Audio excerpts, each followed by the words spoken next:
Students, in this video, we are going to discuss about network models, which is a topic of computer network subject in 5th semester of Computer Science and Engineering branch. So let's get started. देखो basically network model होता क्या है।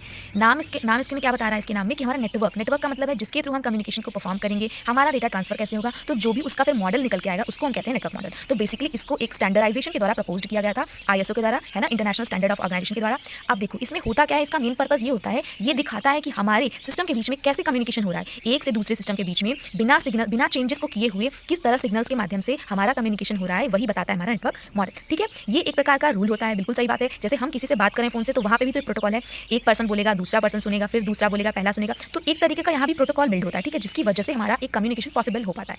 आप real life example से समझ सकते हो कि हमारे जो नेट लेयर्स होती हैं ना, हम लेयर्स के बारे में पढ़ेंगे कि अब जो कनेक्शन हो रहा है उसके बीच में लेयरिंग क्या है। तो लेयर्स जो हमारी हैं वो डायरेक्टिव प्रिंसिपल की तरह बात करती है ना। DPSP के बारे में आपने सुना होगा, कॉन्स्टिट्यूशन में directive principles of state policy. वैसे ही हमारी जो लेयर्स होती हैं वो डायरेक्टिव प्रिंसिपल्स की तरह वर्क करती हैं, और जो हमारा ये होता है, ये जो कॉन्स्टिट्यूशन होता है ये वर्किंग को दिखाता है, तो ये जो हमारा नेटवर्क मॉडल है वो हमारी वर्किंग को दिखा देता है। ठीक है, वैसे ही हम देखते हैं इसके लेयरिंग आर्किटेक्चर होता है। तो देखिए सबसे पहले हमारा होता है यहाँ पे application layer, presentation layer, session layer, transport layer, network layer, data link layer और फिजिकल लेयर। अब देखो इन तीनों लेयर्स को हम सॉफ्टवेयर लेयर्स, क्यों, क्योंकि यहाँ पे सॉफ्टवेयर का फिल्ट्रेशन होता है, इसलिए इसको हम सॉफ्टवेयर लेयर्स करें, ये सॉफ्टवेयर से रिलेटेड है।